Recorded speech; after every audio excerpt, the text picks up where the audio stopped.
By the time I earned the bronze bands of a Sanctifier-engineer, I knew the heart better than anyone who wasn't a high Sanctifier. The heart was our central reactor, the machine that fed power and warmth into every deck of the Pilgrim, the only ship we believed had ever existed. My duty sounded simple and stretched on forever. Keep the heart stable, keep the litanies precise, keep the light plague from ever reaching inward again. Sanctifiers were the ship's priest engineers. We held the access codes, the schematics, and the doctrine that turned maintenance into worship.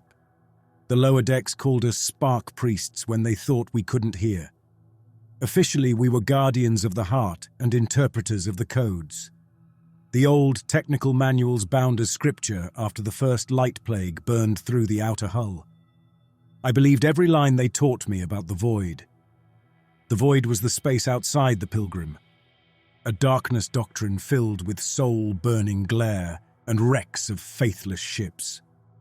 The light plague was the punishment that came from looking outward through forbidden windows, a sickness that started in the eyes and ended with metal warped and bodies fused to decks. We had stories about those days. The first Sanctifier martyrs sealing observation galleries with their own hands before they died. My shifts began and ended under the heart. The inner sanctum sat inside a ring of bulkheads thick enough to shrug off anything short of the void's full rage. The chamber around the reactor was layered with shielding, conduits, coolant trunks, and shrines built from dead consoles. Old control casings and worn tools had been bolted to the walls as offerings, each with a tiny hand-stamped tag, a date, a failure, a life lost to correct it. On duty, I moved from station to station with my slate and my ritual kit. The kit held diagnostic meters in worn brass casings and vials of conductive oil the Order insisted on calling anointing fluid. I used both. That was the Sanctifier way. Safety checklists had become litanies. Diagrams had become visions. Loop 3 junction, recite. The novices stood at the coolant control rail, hands on the long row of rotary valves that governed flow around the heart. Fresh grey robes showed under their harnesses, sleeves rolled high, palms already stained with sealant. Their lead, a boy hardly past deck school, started. Coolant delivery nominal, pressure within grace band, temperature stable within the third margin. He rushed. The formula encoded the safety margin table. Raced through it, and you mixed up which value belonged to which alarm band. I tapped his wrist with my stylus. Again, the heart hears haste as neglect. He began again, slower, his voice finding rhythm as he matched the words to the shifting indicators on the panel. The others echoed the key phrases as they watched their gauges. From the observation ring, they would have looked pious, all bowed heads and folded hands. Up close, they were junior techs, trying to remember which valve belonged to which pipe. I still remembered my first time at this rail, hands shaking over the handles, convinced I'd slip and send a pressure spike into the heart. That memory kept me patient longer than most Sanctifiers managed. The High Sanctifier entered as the loop ritual ended. Uther always moved as if his robe carried extra weight. He was my mentor, my examiner, and in theory, the man closest to the heart's true state. His hair had gone white early, and his face never unclenched, not even when he granted blessings. He carried a short staff inlaid with old reactor schematics, the lines worn until they were almost smooth. He waited while the novices finished their call and response and stepped back from the rail. Hal drifted over to stand near me, hands behind his back. Hal was my age, another Sanctifier-engineer, more practical than devout. In front of Uther, he played the dutiful servant of the codes. In our shared bunk corridor, he called the doctrine the world's most overcomplicated manual for not dying. Uther's eyes tracked each novice in turn. Loops are quiet, he observed. No alarms, no excursions, no prayer faults. He glanced toward a glass-fronted niche in the wall. A relic cabinet sat there, filled by tools fused into a single twisted mass of metal. They had belonged, so the story went, to an outer ring team caught by the light plague during the First Age. Metal flowed, walls bowed, bodies and equipment merged. The Order had cut the lump out and made it into a shrine. The cabinet gave the novices somewhere to focus their fear. "Lines are stable," I confirmed. "We're in the second band everywhere." Uther's gaze stayed on the relic cabinet. "The heart remembers every fault," he said. "Silence isn't proof of safety." The silence ended on cue. The alarm panel above the main console blossomed red. A tone cut across the chamber, low and steady, tuned to demand attention without triggering panic drills. I stepped past Hal to the console, already tracing the pattern of indicator lights. Outer coolant loops, the ones that ran through the near-hull maintenance ring and bled heat into the ship's outer skin. "Anomaly in outer loop 4, I reported. "Flow irregular, temperature climbing toward the third margin." Outer loops took the worst of everything. Micrometeoroid impacts, compounded thermal fatigue, slow corrosion from decades of patchwork repairs. We treated them as the heart's shield. When they failed, inner loops carried more load, and the heart drifted toward conditions the novices had never seen, and Uther mentioned only in allegory.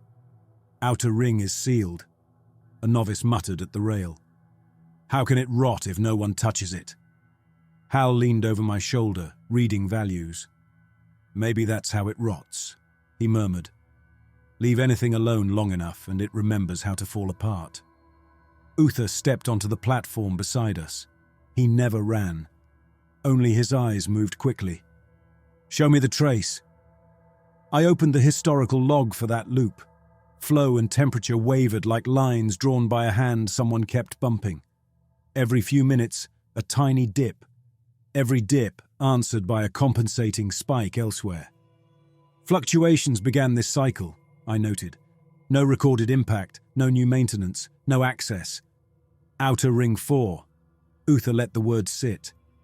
That path passes through the old site galleries. Site galleries belong to doctrine, not any living maintenance schedule. Lessons described long corridors where the faithless looked into the void through transparent walls and invited the light plague in. The Order sealed them during the Great Abatement. No one of my generation had ever gone there. The term still made my shoulders tense. Uther laid his staff on the console, fingertips resting on 3 old contact points that once controlled manual overrides and now function mostly as symbols. His lips moved, not in prayer but in calculation. I knew that look. He was tracing paths in his memory. Pipes, bulkheads, access trunks. "We patch from here for now," he decided. "Reduce load on loop 4, spread it across inner paths, adjust heart output by the first margin." I sent the commands, watching the reactive graphs shift as the heart eased down by a sliver. The deck tremor under my boots changed tempo in a way I'd learned to feel. The heart disliked throttling back. Uther kept his hand on the staff. "This buys time," he said. "Rot at the skin spreads inward. We can't let the outer hull decay." He turned to me. "Irael." My full name in that tone dropped my stomach faster than any alarm. "You will lead a rectification team into Outer Ring 4, he said. "We won't wait for deeper damage. You'll walk where the plague once walked and you'll cleanse it. You'll correct the fault before it reaches the heart." The novices stared. Hal's face went blank. Outer ring access sat in the forbidden column of doctrine. Children learned those strictures early. We drew diagrams of sealed zones with thick red crosses over them. Being sent there meant enormous trust or a subtle execution. "You want a Sanctifier team in the old site galleries," I managed. "We don't have live maps." "We have enough," Uther replied. "Old schematics and my memory of their bones. You'll take loop technicians, a handler who knows the lower decks, and a medic. Use what you must. Destroy anything that can't be trusted. Remove or blind any remnant window. If you see signs of the light plague, you mark and purge without hesitation." My mouth stayed open longer than it should have. I forced it shut. "Yes, High Sanctifier." He lifted the staff from the console. The alarm tone faded. Red indicators dimmed to outlines. "Come," he told me. "We'll prepare you." Hal caught my arm as I stepped down from the platform. "You always wanted a sacred assignment," he muttered. "You've got one." His half grin never touched his eyes. In Uther's private workroom, old monitors cast soft color over crowded cabinets. The room opened directly off the inner sanctum, a narrow space stacked with manuals and ritual tools. Many manuals still hid their original technical covers under layers of doctrinal binding, as if someone had dressed machinery in scripture and hoped no one would look closely. Uther opened a steel drawer with his personal keyband. Inside lay objects wrapped in ritual cloth. He unfolded one to reveal a long, ridged cylinder with contact teeth along one end. "This is a relic key cylinder," he told me. "That's the name the novices will hear. In the original records, it's an override interface for sealed doors and control trunks older than our current systems. It opens paths your codes can't touch." He placed it on the bench between us. "When you find anomalies, you report them only to me," he went on. "Not to the council, not to the lower officers, not to your friend Hal. You'll carry a recorder slate for readings, but you'll keep a second record in your memory for my ear alone." "That breaks protocol," I blurted. "I know what protocol says," Uther answered. "Protocol stands on a hill built over a valley full of bones. Fewer eyes on the old scars means fewer people slipping into them." He dipped 2 fingers into a small vial of conductive oil and traced lines across my forehead and down my cheeks. The oil existed to improve contact for headband monitors during long shifts, but the Order used it in anointing rites. The cold touch made me blink. "You'll see ruins that twist the soul," Uther murmured. "The void kills through sight. Gaze too long and it enters you. Remember that. If you must look just long enough to act, then turn away." I swallowed the warning and tried to turn it into steel in my spine. I picked up the key cylinder. It had the balance of something never meant to be holy. Hal waited on the rail circling the heart chamber when I stepped out. "You're going into the ring," he guessed. I lifted the cylinder. "Outer loop 4. His brows rose. "They used to write songs about the sight galleries," he mused. "Not the pious ones, the whispered bunk row songs. People staring out into a darkness full of pinpoints and losing their minds. They called it the light plague, like light itself was the disease." "The plague is real," I answered. "You've seen the relic cabinet." "I've seen metal melted by heat," Hal replied. "I've never seen sin rearrange steel." "Do you know why they sent you, Irael?" "Because I'm their best loop engineer," I tried. He snorted. "Because you believe," he said. "They think that matters more than your hands. Be careful what you let into your head." I tucked the cylinder into my harness pouch and went to gather a team. The path from the inner sanctum down toward the outer ring ran through zones most sanctifiers knew only as diagrams. We all knew the ship was layered. Heart at the core, then command and sanctum decks, then midship housing and industry, then outer maintenance rings where the hull pressed close. In practice, most sanctifiers stayed near the center. You didn't send priests to scrape corrosion off the world's skin. That was the work of handlers and loop techs. Chief Handler Bren met me at a junction platform 3 levels down. Bren commanded heavy maintenance crews on the mid-decks. He wore no robes, just an orange hazard vest over thick work clothes, a tool frame at his hip, and a shock wrench slung over one shoulder. His beard carried more grey than black, and his arms looked strong enough to lift a pipe-run solo. "You the heart's gift?" "Irael, Sanctifier-engineer." "I know your type," he grunted. "You talk to the pipes in holy verses and pretend you never learned what threads and gaskets are. Come on, Spark Priest. Those heron robes will be black before we finish." He flicked his chin toward the workers behind him. Loop techs, hull patchers, riggers, all in patchy vac suits with dents that had their own histories. Their eyes slid over my bronze bands and the sanctum mark on my chest. Some looked reassured, others only resentful. At their edge stood a medic with a thin case slung at her side. Lian looked younger than me, but medics aged in strange ways. Her hair was tied back in a tight knot, and small scars along her fingers spoke of hurried sutures and slipped tools. Medic Lian, Deck 9, she introduced herself. Trauma, contamination assessment, and plague screening if needed. Plague screening, Bren echoed with a grim grin. Means she points at whoever looks wrong and the Sanctifiers haul them off. Lian tensed. It means I know the difference between a head injury and an infection episode most of the time. Bren chuckled once and turned toward the vertical shaft. We rode maintenance lifts down and outward, passing from polished sanctum corridors into raw, crowded passages. Bulkheads here carried both official hazard glyphs and improvised shrines. Someone had grafted small metal charms around an old weld scar, each charm a memorial token. A broken valve wheel hung from a hook, with a name scratched into the rim. We passed a partition where original warning placards showed through under layers of devotional script. The placards used terms doctrine had dropped. Observation gallery, stellar survey module, panoramic array. What does a survey mean? A young rigger muttered behind me. Means a way faithless officers used to watch the void, another worker answered, before they learned what that watching costs. Bren spat to the side. Means someone wanted a view while the rest of us welded their ship together, he said. And when the light burned back through their glass, the wrong people died first. His crew laughed under their breath. The sound followed an old script more than any joke.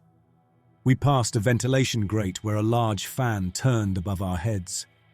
Each revolution sent angled slits of brightness sliding across the corridor ceiling through the mesh. The light broke into moving bands on the metal, like water shadows. As the patterns swept over us, older workers made warding gestures and walked on. What is that about?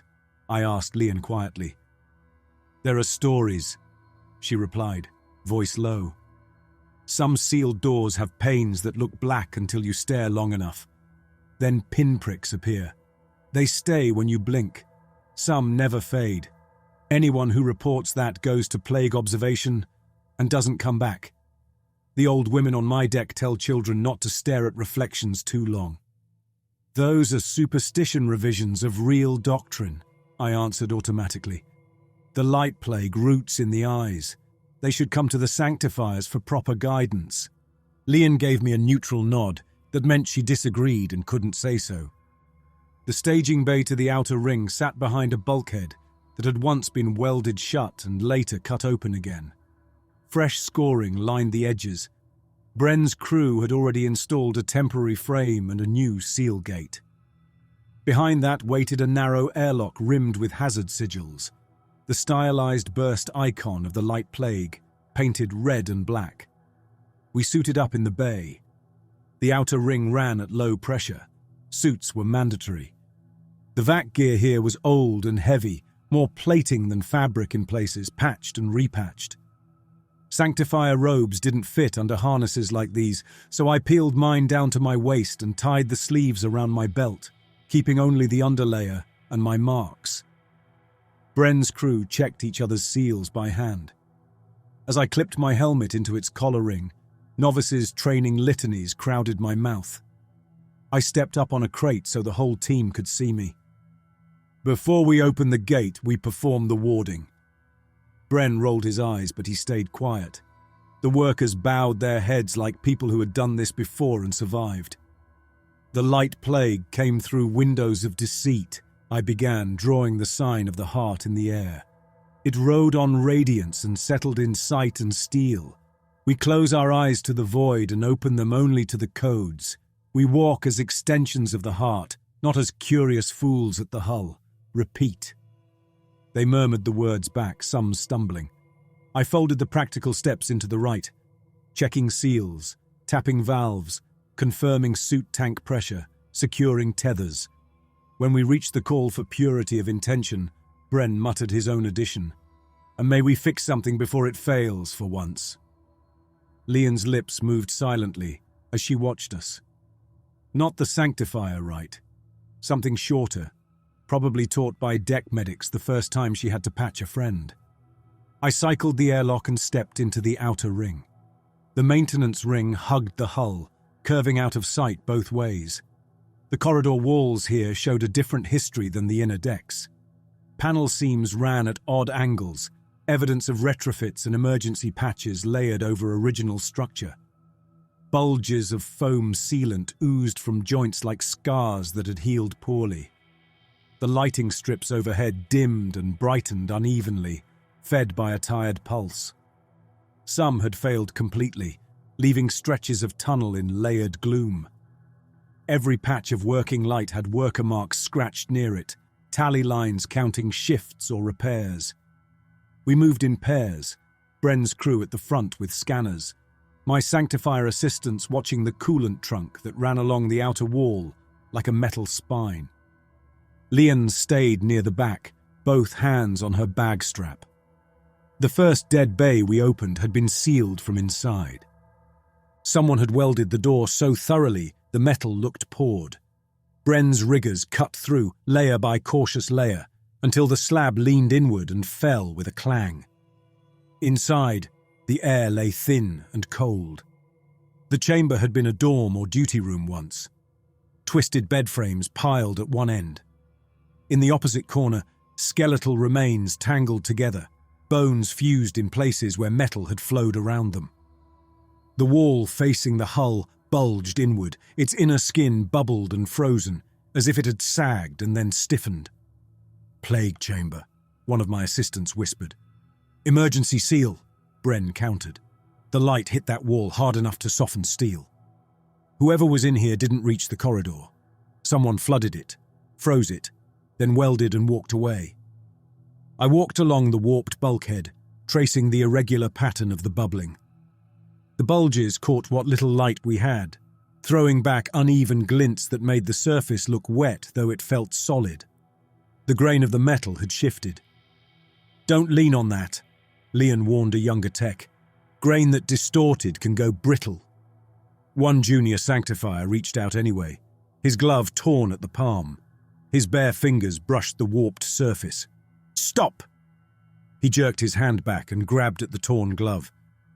"It was just a touch," he stammered. "Just a touch reaches the eyes," I answered. "Plague residue can rest in metal for generations."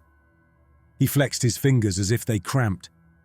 Leon stepped in and examined his skin. "No burn," she reported. "No immediate reaction. I'll watch him." We moved on. Within an hour, he started blinking more often, shaking his head as if to dislodge spots. "You seeing anything?" I asked. "After images," he muttered. "Every time I look away from a light strip, specks hang on the edges." Leon frowned. "We log that. You stay away from viewports."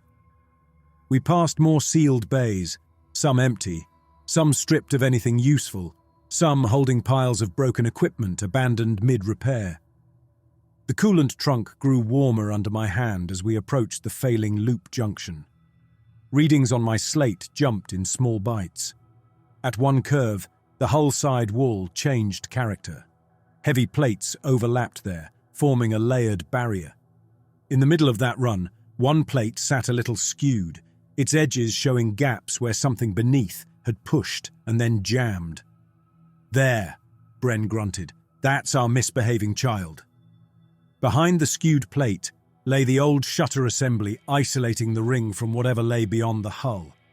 The manual once said observation galleries looked out there. After the plague, the Order welded plates over shutters and declared the light gone. "What do you think?" Bren asked me. "Someone sealed in a hurry," I answered. "The plate never seated properly. Load on the trunk may have shifted here." We unbolted the cover plate with a winch and careful leverage. Behind it, the shutter assembly showed its age. A thick slab of dark material should have slid fully down into a reinforced frame. At some point, under panic or damage, it had jammed halfway. A wedge of the original transparent pane remained exposed above it, no wider than my palm and half as high. Old sealant smeared the edges of the gap, as if someone had tried to smear blindness over a crack. "That's void glass," my assistant whispered. "Don't look through it," I ordered. "First rule, keep your eyes on your work."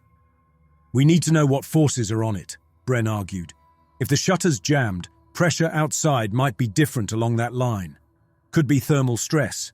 The more we know, the better we brace it." "The codes say that pain should have been buried," I replied. "A gap like that is an invitation." Bren shrugged. "My codes say corrupted metal fails," he said. "I trust those. I still need to understand what this thing is doing to my loop." He lifted his scanner toward the wedge. Doctrine and instinct hit each other in my chest. Curiosity tugged as hard as fear. "We cover it first," I insisted. "We can measure through a shield." Bren rolled his eyes but signaled for an emergency shield plate. A rigger brought up a dull metal slab with a handle and adhesive pads along one side, designed to slam over minor breaches. While they positioned it, I climbed the small ladder to the shutter housing to check trunk connections. That put my helmet level with the wedge. The transparent pane sat at the edge of my vision, a narrow line of darkness within darkness. I told myself not to look. That was the last clear instruction before my eyes slid sideways. I expected rust. Maybe another corridor. Maybe the inner skin of another hull layer. The Pilgrim was nested structure. Every space usually hid some other function. This showed none. Beyond the pane lay a depth that refused to match anything I knew. It looked perfectly black, boring and honest, yet it didn't feel like a wall or tunnel. No edges, just a stretch that ran on without surface. In that depth, scattered points of light hung fixed. Not lamps, not panels, tiny sharp points, some clustered, some alone. They didn't move as my head shifted. They didn't flare or fade. They simply existed, cold and silent, each one isolated in the dark. Direction unraveled. I lost track of which way the ladder ran. Up and down, drifted apart. The distances those points implied tried to fit inside my skull and found no space. Something tightened behind my eyes, like a hand curling in my head. I tore my gaze away and misjudged the rung. My boot slipped. My shoulder smacked the ladder and I dropped 2 steps, hit the deck on my side, helmet ringing. Hands caught my harness. "Stay with us, Spark Priest," Bren's voice cut through suit audio. "Don't plague out on my watch." My throat worked, breath stalled, words took a few heartbeats. "I lost balance," I managed. "Helmet clipped the frame, that's all." My heart hammered so hard my ribs ached. I couldn't remember the opening line of the Loop 3 litany. That frightened me more than the fall. "What's through there?" a rigger asked. "Is it glowing?" "Don't look," I rasped. "The void punishes every glance." Bren studied my face through the visor. Whatever he saw hardened his own. "You looked," he said quietly. "I had to check the housing," I answered. "My eyes brushed it, that's all." "That's enough," Lion murmured. "You're flushed, pupils wide. We log this." 2 workers, drawn by the tension, drifted toward the ladder. "Cover it," I snapped. "Now!" One hesitated at the ladder base, squinting up. "Just a peek," he muttered. "I want to know what killed the old world." He grabbed the shield plate. His partner was already halfway up. "Get down!" The climber reached the level of the gap and stopped. From below, I watched his gloved hands freeze on the rungs. His neck stiffened. Breath caught. A strained sound escaped him, half laugh, half gasp. "There's more," he whispered. "There's more, there's more, there's more." Bren swore and yanked his ankle.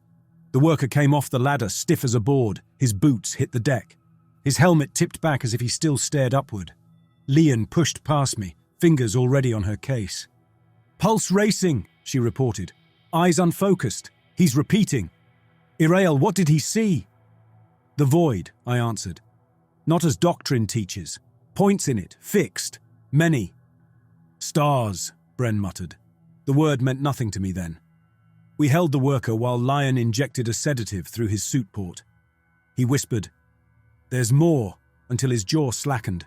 Even then his lips tried to shape the phrase. "Shield on," Bren ordered. We slapped the plate over the wedge. Adhesive hissed. The pain vanished behind metal. The coolant trunk still pulsed with minor irregular rhythms. That almost comforted me. The fault we'd come to fix still belonged in my world. We replaced a valve and braced part of the housing, bringing readings closer to their bands. All the while my thoughts circled that black expanse and its pinpoints. Doctrine said the void flared with destroying light, all fire and judgment. What I'd seen carried a different kind of threat. Scattered cold, calm, and immense. It felt wrong to call that calm. It had been the most shocking sight of my life. On the way back, the junior Sanctifier, whose bare hand had brushed the warped wall, started rubbing his eyes. "What now?" I asked Leon. "He sees persistent specks," she answered. "Points that cling when he looks away. His peripheral vision feels crowded. That matches our plague notes." "He'll be quarantined," I muttered. "He'll be culled," Bren said flatly. "Don't let words soften it." We cycled back into the mid-deck staging bay. Decontamination there felt both excessive and hollow. Neutralizing spray tingled against the suits. Scanners washed us with their own controlled light, hunting anomalies in our tissues. The worker who had stared through the wedge went to isolation at once. 2 Sanctifier guards in heavy armor took him toward the quarantine levels. His mouth had stopped moving. His eyes tracked something only he could see. Leon watched them go. "He needs observation and rest," she murmured. "Maybe counseling. Not whatever they plan." "You knew the cost of the assignment," I answered. "We all did." She looked at me, weighing. "What did you see, Irael?" "I saw why the light plague began. Curiosity." She shook her head, unconvinced. In the inner sanctum, I scrubbed grit from under my nails and pulled my robe back on. The familiar fabric felt wrong, as if I'd borrowed someone else's day. Hal intercepted me before the bunks. "You went out," he said. "Word says you found a window." He pitched his voice low on that last word. Doctrine preferred weak point or breach. "We found a jammed shutter," I answered. "We sealed it properly. Loop 4's stable." His gaze sharpened. "Did you see anything?" I thought of Uther's warning. The void kills through sight. I thought of the worker whispering about more. "I saw darkness," I said. "Not entirely empty." "Not empty how?" "There were points," I admitted. "Small, scattered, like distant lanterns." Hal's shoulders sagged a fraction. "So the old whispers were true," he breathed. "The ones they scrubbed. Tiny lights frozen in the black, going on forever. That's what drove them mad." "You knew," I challenged. "I knew rumors. Sanctifier acolytes talk in corners. Question: if the outer ring gave that view, why leave no proper record?" "There are relic cabinets," I retorted. "Martyr verses." Hal snorted. "There are props and theater. You're not the first Sanctifier to go out and come back. The leaders know more than they teach. Why do you think we don't read the older codes in full?" An attendant appeared. "The High Sanctifier summons you. Private audience." Uther's chamber felt smaller than before. He paced along one wall, hands behind his back when I entered. The monitors were dark. A single lamp lit his desk. "Report." I described the loop, 4 anomalies, the warped chamber with fused remains, the jammed shutter, our repairs. I stayed with bare facts. Uther listened without a word. "And the window?" "Shuttered and sealed." His gaze fixed on mine. "Before it was covered," he said. "Did you look outside?" My tongue stuck. Doctrine shouted in my head. So did curiosity. Behind both, those calm points burned. No. Silence settled. Uther's eyes didn't blink. I held his stare. If he broke me, he'd break more than one engineer. He'd break someone who had done what he was sent to do. After a long stretch, he turned away and picked up his staff. "We have many heresies," he said. "Most begin with someone deciding the codes are incomplete. They imagine they can improve the manual. Or they imagine the void is less dangerous than we claim. Those heresies end in more bodies on the deck and more warped metal in cabinets." He set the staff down, fingers resting lightly on its crown. "The space outside doesn't burn in a steady blaze," he went on. "That lesson came later. Its emptiness pulls at the mind. It unhooks duty from imagination. People who stare too long stop caring about the heart, the loops, the balance that keeps us alive. They crave a world beyond the hull that has never cared whether we exist." "You've seen it," I blurted. "Of course. I came up through the rings. I watched good technicians go strange after hull work. The first Sanctifiers didn't invent the light plague from air. They gave it a name people could fear instead of trying to teach everyone what real emptiness looks like. Most humans don't survive with that much emptiness inside their thoughts." His mouth twisted. "We keep our people alive by limiting what they can imagine," he finished. "That's the quiet sin at our core." He turned back to me. "If any of your workers speak of what they think they saw, you report them," he ordered. "We'll classify their symptoms as plague onset and remove them. Concepts corrode steel as surely as radiation. Fewer minds touched by the void is better." "What about the loop technicians who overheard?" I asked. "They know there was a window." "They already know it as rumor. Rumors we can smother. Test your crew. Listen, if they hunger for more, if they talk of lights beyond, you report. You're their sanctifier. You're my eyes. That's why I chose you." So that was it. He hadn't trusted my faith enough to send me out blind. He'd trusted my loyalty to bring infection home. "I'll watch them." His shoulders eased slightly. "Good. The heart doesn't forgive treachery. The void doesn't either." He dismissed me with a tilt of his head. "In the corridor, I nearly collided with Hal. Did you confess?" he asked. "I gave him what he wanted," I replied. "Loop data, proof, no poetry." He let out a quiet laugh. "We're not poets," he said. "Just people with wrenches and litanies." On the mid-decks, rumors outran orders. Within a day, workers on 3 levels whispered about the false sky. Children repeated fragments in their games. They saw lights outside. One boy told another as they bounced a battered ball. Tiny ones, not like the heart, like holes in the black. "A lie," the other replied dutifully. "The void burns, everyone knows." Announcements followed on the ship-wide channel. "Attention to all decks," the sanctified order intoned. "There are signs of renewed light plague in outer rings. Any citizen experiencing intrusive images, visual anomalies, or thoughts of windows in the hull must report to the nearest Sanctifier station for purification. Failure to report will be treated as complicity in plague spread." The voice belonged to Uther. Only someone who knew him would hear the strain under the cadence. Public prayers doubled. Sanctifiers patrolled in pairs. People traced heart signs when we passed. Bren requested a meeting. We met in a maintenance gallery halfway between his workers' housing and loop trunks. The space overlooked a tangle of pipes and supports through a waist-high barrier. Machinery noise below swallowed most words. He stood with his hands on the rail. "They burned Baal," he said without preamble. "Baal?" "The worker who stared through your window," Bren clarified. "They dragged him to the furnaces and dropped him into the waste feed. Plague contamination.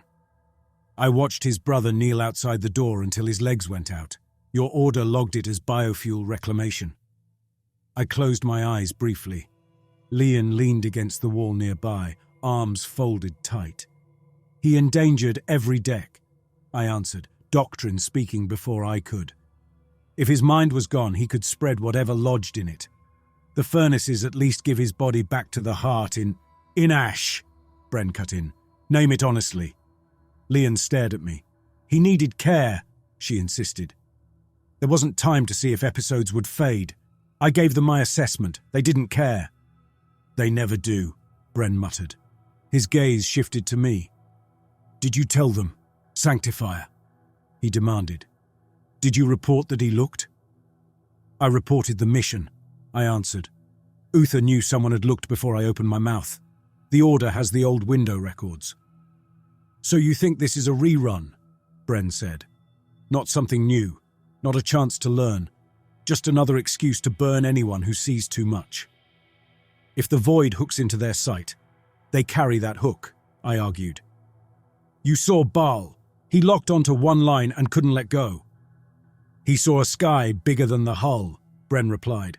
He didn't rip out pipes. You fear ideas more than ruptures. Lian stepped between us. Stop, she snapped. This isn't helping. Irael, why are the Sanctifiers so afraid of those lights? Is it just the seizures, or more? I looked down into the pipe maze. The space outside is empty with scattered points, I said slowly. Uther told me the Order knows that. They keep doctrine simpler because they don't trust people with the full shape of it. So they trap everyone in a story, Bren concluded. A machine run by fear. That story keeps the loops manned, I answered. Keeps people from obsessing over an outside they can't reach. Are you sure we can't? Lian asked. You saw those placards, observation galleries, survey modules. Did we ever move toward anything? Or have we circled nothing for centuries because no one dares to steer? I don't know, I said. We're maintainers, not navigators. Bren shook his head.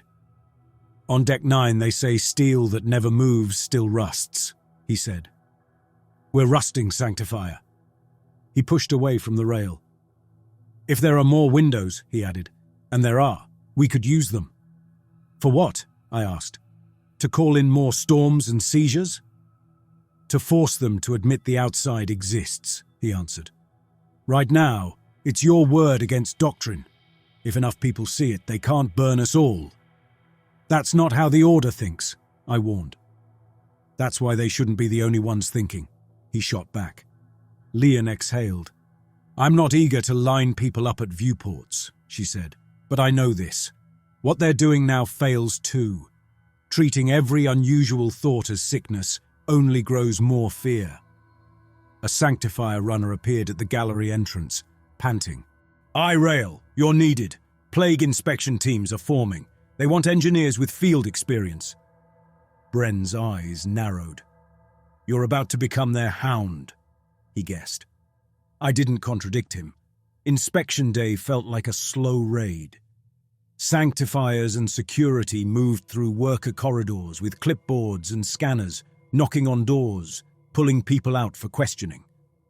Anyone who'd been near Outer Ring 4 stood at the front. I followed one team, my bronze bands marking me as both authority and target. We entered cramped housing modules where bunks folded from walls in tiers. Children watched from corners, clutching toys made from scrap wire and bolts. A young man in a thin grey jacket stepped forward in one module, hands raised. I'll go, he said. Leave the children. The security officer in front of me grabbed his collar. Do you believe there are lights beyond the hull? The officer demanded. Yes, I saw them. The officer's hand drew back. Wait. I raised a palm. He paused, glanced over his shoulder. Question him first. We need to know if he repeats rumor or had direct exposure. He loosened his grip. The man focused on me, breathing hard. I was on loop detail, he said. We were in a bay near the outer ring when everything shook. A plate cracked, and I saw a line of black with tiny points. They didn't burn. That's it. Then we sealed it. No vision since. Any intrusive thoughts? Dreams? Specks in your sight? No more than usual. I can't stop thinking about my job if that counts. A weak chuckle stirred at the doorway. I ignored it. Mark him for observation only, I told the officer. Daily check-ins at the Sanctifier station for one cycle. No furnace unless symptoms escalate. You're sure? If one glance becomes certain death, people hide it, I replied. The codes advise gradation. He matches an acute, brief exposure. The officer cared more about orders than codes, but the manual gave him cover. "Observation, then," he muttered. We moved on. The man sagged against the bunk frame, knuckles white. In the next corridor, we found an older woman, muttering about lights crawling in her ceiling. She clutched a string of heart charms until her fingers bled. When I asked if she'd ever been near the outer ring, she laughed and said she'd never left mid-deck. "She's soaked in superstition," the officer scoffed. "Not plague, just old." "Fear mimics symptoms," I said. "Give her counseling, assign a sanctifier to lead calming litanies. If she still sees moving lights after that, we escalate." "Where do we get time for that?" he asked. "You volunteering?" "Yes." He stared, thrown. "Do it," I insisted. He grumbled and wrote it down. We didn't save everyone. Those who insisted the void was full of gentle lights instead of judgment flares vanished toward furnaces no matter what I wrote. Those who laughed at nothing walked Baal's path. After the sweeps, Uther called me in again. This time the Sanctifier Council flanked him, robed figures lining the chamber, faces blank. "We have reports," one began. "You showed unusual leniency during inspections." "I followed the codes," I replied. "Not every symptom merits extermination. We're short on workers already." "You also spent excessive time speaking with exposure cases," another observed. "We're concerned the Void's ideas took deeper root in your mind than you admit." Uther watched me, silent. "You looked through that window," he said at last. "Don't waste time denying it. Your eyes gave you away." The earlier lie crumbled. No point repeating it. "I saw black with points," I said, "like lamps at distance. No walls, just scatterings." "And you withheld that truth?" a counselor accused. "You already knew," I answered. "You spoke of emptiness and minds unhooked. My description wouldn't change that." "It would have proven obedience," Uther replied. "Instead, it proved fear." "Of what?" I almost asked. "Of them, not the Void." "The light plague resurges," another counselor said. "Visual anomalies, behavioral shifts, doctrine questioned. We can't risk a sanctifier too tangled in heresy to stand firm." "We won't waste his skills," Uther cut in. "The heart needs his hands. We'll confine his mind." They conferred briefly, then delivered judgment. I would leave regular duty for reattunement near the heart. Controlled isolation, doctrine drills, approved texts only. If that didn't work, they'd burn me. My cell overlooked an old monitoring gallery. One wall was thick glass that had once allowed overseers to watch a control room full of consoles. Now, the room beyond lay dark and dusty. Someone had painted devotional symbols on my side of the glass, but time and cleaners had worn patches.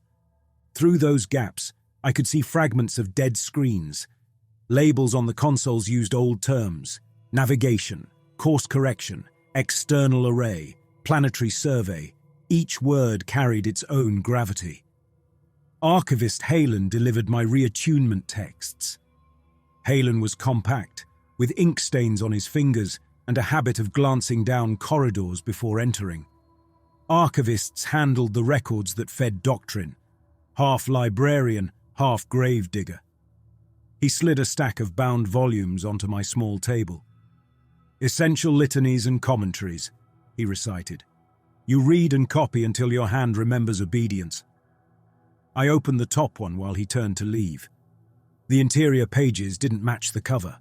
Beneath the Sanctifier overlay, faint print from the original manual showed through. Trajectory diagrams, spheres orbiting a central star, orbital period calculations. Someone had scrawled verses in the margins decades ago, repurposing the book. "You didn't quite erase the past," I remarked. Halen flinched, then exhaled. "If we erased it completely, we'd lose the ability to recognize old errors when they return," he said. "Errors like looking outside?" I pressed. "Errors like believing what lies outside cares about us," he replied. I flipped pages, catching words like planet and moon. Worlds, plural, not the single closed environment of the Pilgrim. You've seen the old records, I guessed. No one sees them all, he answered. Not even the council, but I've processed enough reels to know they cut more than songs. If I'm already in reattunement, I said, what more can they do if you show me a little of what they hide? Burn you, he replied. Purge anyone who reads your notes. You assume they're bound by reason. They're bound by fear. Fear of what? I demanded. Radiation? Madness? Or the realization we've circled emptiness for centuries with no plan? He regarded me, torn between caution and his own curiosity. Archivists died of curiosity as often as age. You touch the void with your eyes, he said. Nothing I show you beats that. He returned after his shift with a thin data slate and an old interface device. Through the glass, in the dead control room, a dusty monitor still hung from a swivel arm. Halen slipped inside with a master key, connected the device, and coaxed the monitor to life from some forgotten reserve. Old observation archive. His voice came through the intercom slot. From the first plague days, they kept some for study. The screen showed grainy footage of a wide chamber with a wall of huge, transparent panes. People in uniforms stood at consoles, pointing. Beyond the panes lay blackness, spattered with stars. Then a white flare swept across the view, saturating the image. The people clutched their heads, staggered. Some collapsed. Others stared, faces slack. Halen switched to another record. External cameras pointed along the hull, capturing radiant gusts of charged particles sweeping across, leaving bright trails in sensors. Alarms lit, systems overloaded, metal edges glowed. Radiation, I whispered. Real, measurable. Part of it, Halen agreed. The rest sits in here. He tapped his temple. Watching too much vastness broke them, he said. They argued about steering toward this world or that, whether the mission had meaning. They stopped maintenance, dropped checklists. Then storms gave them seizures, physical and conceptual assault together. So the Order's solution was to blind everyone, I concluded. Seal windows, delete records, simplify doctrine, turn maintenance into scripture. Would you have done better? Halen asked. Decks were dying every week. I'd have told people the truth when the storms passed, I replied. You can't live forever in a story that denies the shape of everything outside it. We've managed for generations, he pointed out. Have we? Outer loop 4 is failing. Inner loops strain. If we keep pretending the hull marks the end of reality, we'll let the Pilgrim rot apart. People need to understand what we're moving through if we ever want to move toward anything. He watched me carefully. What are you thinking, Irael? I'm thinking soft words won't fix this. If the Order won't tell the truth, someone has to force them. Force them with what? Halen asked. A sermon? A pamphlet? You're locked in a box. Not forever, I said. They still need my hands. They'll drag me back to the heart once they convince themselves I'm harmless. That will be my access. Halen's mouth thinned. Whatever you plan, he warned, remember who bleeds first. Not the council, Bren's crews, Leon's patients, the children with bolt toys. I know, I said. That keeps me awake. It also makes inaction feel worse. He cut the feed and left me with the dead monitor and those bright flares in my head. During reattunement, the Sanctifiers drilled doctrine into me until I could recite treatises backward. I played the penitent, nodding in the right places, shading my voice with the proper shame when they questioned my curiosity. Trust grew back slowly, in thin layers. Eventually, Uther came to my cell himself. You can parrot verses, he said. I need to know what you believe. I believe the heart keeps us alive. The loops need steady hands and clear heads. I also know the void isn't exactly what doctrine says, and I accept that too much knowledge too fast can break people. That's a neat way to dodge, he replied. I believe in survival, I said. You taught me that. The Order chose brutal methods because gentler ones failed early, but we're reaching the limits of what lies can hold together. Rumors outrun your furnaces. Outer loops fail. Denial won't protect the heart much longer. And your solution? Use me, I said. Put me back at the heart. Let me shore up systems while you decide how much truth you can drip into doctrine without losing control. He watched for a long moment. You manipulate even while performing humility, he said. We have a grand maintenance rite coming. The outer loops need a coordinated realignment. I can't leave you locked away if you might prevent a breach. You'll work under close supervision. Don't mistake that for full trust. I understand. The heart chamber felt like another world when I returned. New caution stripes crossed the floor. Extra guards stood at the doors. Novices watched me openly. Rumor of my confinement had spread. Whispers hissed behind hands. Uther briefed us on the right. A grand alignment. Coordinated power shifts and flow changes across all loops to relieve strain on the outer ring. The entire ship would pause work, join synchronized prayers while we adjusted. That was the window I'd imagined in my cell. In my head, I'd traced old schematics and memorized the bolt address tables. The observation galleries hadn't been alone. Smaller viewports dotted outer decks for maintenance and survey. The Order had sealed them with plates and fused bolts. Those bolts still existed, many wired into the heart's control schema for emergency jettison systems. If I routed power through those lines during the rite, I could blow some coverings and crack open a handful of viewports. Not all. Not the main hull. Just enough to show parts of the ship what I'd seen. I told myself I'd pick segments with lower structural risk and manageable population. I told myself I could guess the consequences. During the rite, the heart chamber thrummed with unified voices. Sanctifiers lined the rail, chanting as they turned valves and keyed commands. On the main platform, Uther led the verses, hands moving over the master console. I took position at a secondary board, with access to loop controls and hull systems under my fingers.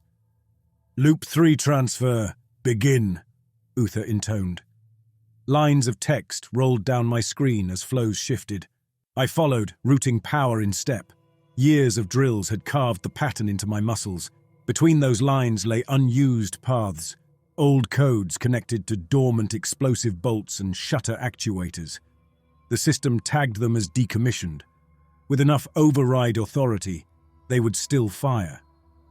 I took a breath and began weaving my own commands into the litany. A tap here to route power toward an outer ring bus. A confirmation there, disguised as a legacy safety test. Every line I sent had to look like part of the alignment. No sharp spikes, no obvious detours. Sweat gathered under my collar. My fingers moved faster than my fear. At the first branch, an amber warning blinked. "Unusual draw on outer hull bus," the console flagged. The Sanctifier beside me frowned. "What's that?" "Legacy shield checks," I answered. "Uther added them. Wants to make sure the skins still respond." He glanced at the high Sanctifier. Uther was deep in a call and response with the novices, hands tracing arcs over the main console. He couldn't watch every station at once. "If you're sure," my colleague muttered. "I am." I fed the next sequence. Across the ship, in 3 selected outer segments, dormant explosive bolts armed. Locking plates that hadn't moved in generations woke. On mid-decks, workers paused their prayers as the floor trembled. In some housing blocks, people fell quiet, feeling something shift in the ship's bones. "Outer loop adjustments complete," Uther announced. "Commence hull stress equalization." That was my cue. I triggered my commands. In Outer Ring Segment 7, a layered plate over a viewport assembly blew free with a crack, slamming into the opposite corridor wall. The shockwave knocked riggers off their feet. Light strips flickered as power surged. The old shutter beneath tried to move and jammed, leaving a wide strip of glass exposed. On housing level 5, in a communal hall where residents gathered to follow the rite on speakers, part of the ceiling shuddered. Dust rained down. A slab of covering slid aside, revealing a long, narrow pane overhead. It looked black at first, then grime sloughed away and cleared. in a maintenance chapel where lower deck workers had built a shrine around an ancient sealed door, bolts fired in sequence. The overlay skin tore free, bearing a small round window at the center. In each place the same sight appeared, black, deeper than any unlit room, without edges. In that depth, countless remote points glared, each sharp and distinct. Some formed loose clusters, others stretched in thin lines, all hung untouched. People stared. Silence spread through those spaces, swallowing scripted prayers. Mouths fell open, hands forgot their charms. Children pointed up without words. The heart chamber shivered as feedback cascaded. Warning glyphs flashed on Uther's console. "Unexpected hull events," he snapped. "Report! Who triggered those bolts?" The Sanctifier beside me turned, eyes wide. "Irael, what did you do?" I lifted my hands from the keys. "I opened their eyes," I said. The ship answered harshly. In Segment 7's tunnel, the viewport assembly had aged badly. When the covering plate blew, stresses shifted through its frame. A hairline crack traced across the glass like a fracture through ice. It held for a breath. Then part of the pane gave way. Air roared out.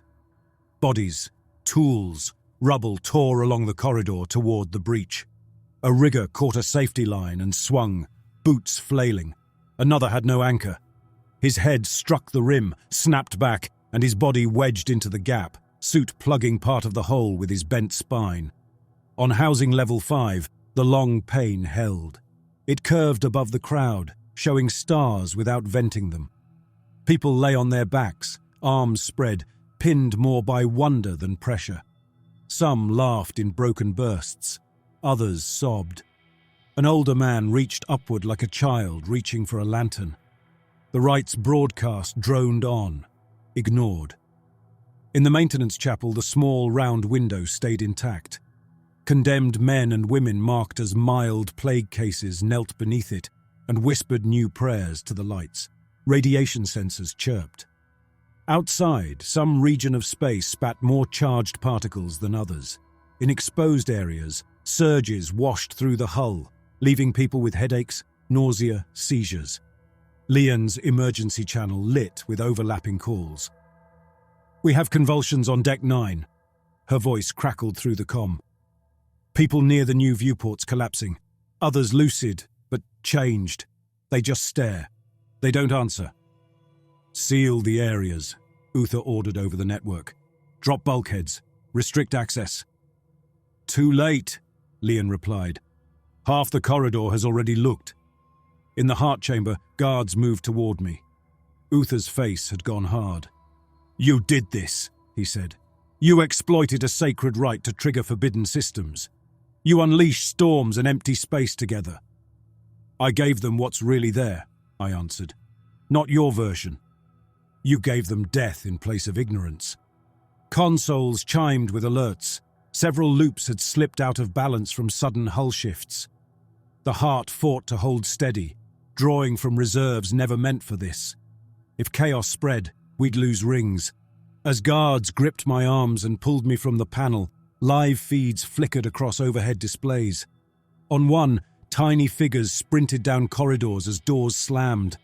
On another, a child in a housing hall begged her mother to get up. The woman lay on the floor, eyes locked on the stars above. A maintenance worker sat cross-legged beneath a crazed pane, blood streaking his face, grinning like something had finally been proven. For a heartbeat, pride pushed up. They see it, I thought. They know the Pilgrim sits inside something larger. The lie is broken. Then casualty reports reached the chamber. "Segment 7 breach contained," someone reported. 16 lost, 2 bodies recovered, 4 unaccounted, presumed vented. "Deck 9 medbay overrun," Leon's strained voice cut in. 12 seizure cases so far, more disoriented.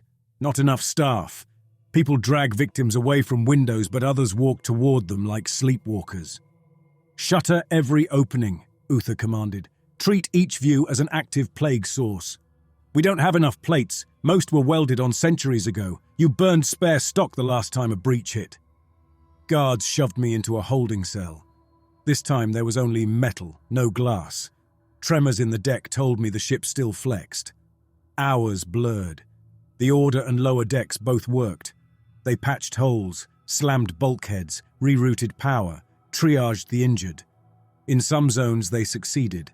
In others they ran out of materials and accepted that a viewport would remain open. When Uther finally appeared outside my door, his robe was torn at the hem. New lines carved his face. "You wanted to matter," he said. "You have. Your name runs through this ship's fractures." "What's the damage?" I asked. He took a moment. "Several segments suffered decompression," he said. "Some viewports failed outright. We lost more lives than you've ever seen in one day. In other sections the pain's held, but radiation sits above healthy margins. Long-term effects will come, and thousands now know the stars are real." He didn't hesitate over the word. Somewhere between the wedge and here, he'd stopped pretending. "You can't close their eyes again," I said. "No," he agreed. "We can choose the story we wrap around what they saw. You gave us a wound. We'll turn it into a scar we can use." "You'll twist it," I said. "We'll frame it," he replied. "As our predecessors did with the original plague, we'll name the stars as distant expressions of the heart's light, visible during times of purification. We'll bind new rites to them. We'll remind people that staring too long still invites madness, which remains true. We'll fold your heresy into doctrine and live through you." "You could have done that without the lie," I argued. "Without the bodies." "We don't erase bodies," he said. "We choose where they fall." He stepped back as guards unlocked the door. "You have one choice left: execution, which gives you martyrdom, or containment. Martyrs are tedious. We'll keep you where your skills serve and your influence stays narrow." That's how I ended up back in the outer ring. Time blurred, weeks, maybe months. They didn't send me to a ceremonial pyre. They sent me to the damaged segments where radiation and plague risk ran highest. Officially, I was a contained heretic and an exposure asset. The hull and loops I knew suited the work. If the void warped me further, they considered it acceptable loss. No log called it a labor camp. That's what it was. A cluster of repurposed compartments in Segment 7, close to one of the new permanent viewports.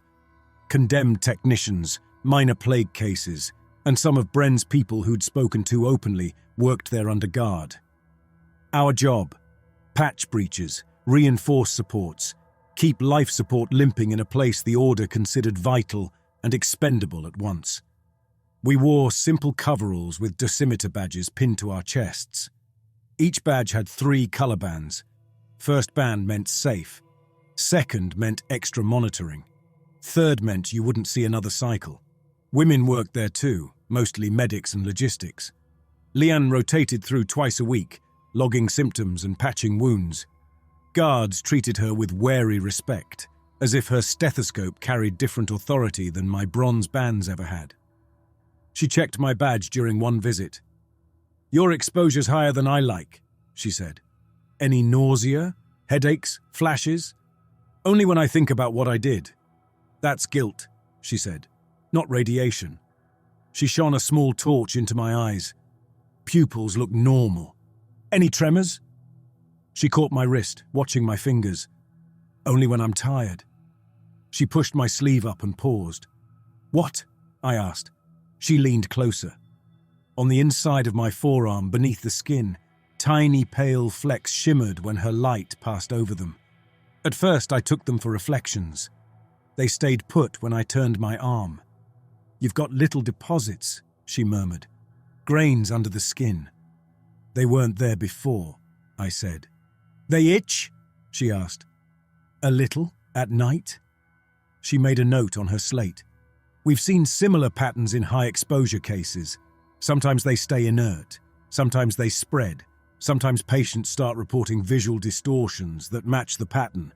We aren't sure if that's a new plague form or brains mapping internal scars onto sight." "So I'm marked," I summed up. "By radiation or curse. Either way." "You're still yourself," she said. "That matters more than your arm." It didn't matter for Baal. "No," she said. It didn't. When she left, others drifted to the viewport.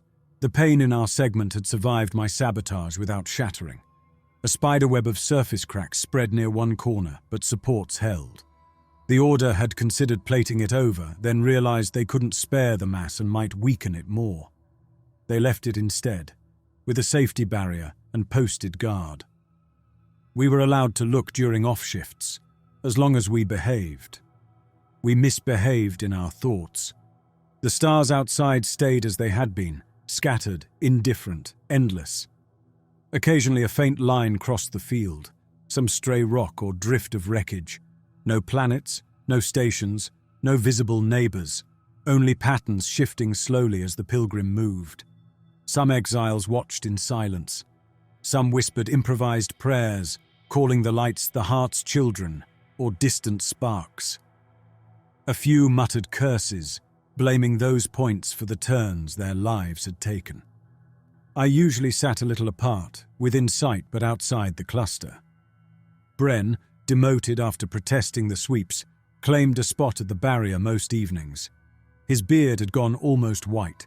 His badge hovered near its second band. "You got what you wanted, Sanctifier," he told me once, eyes on the glass. "We see outside.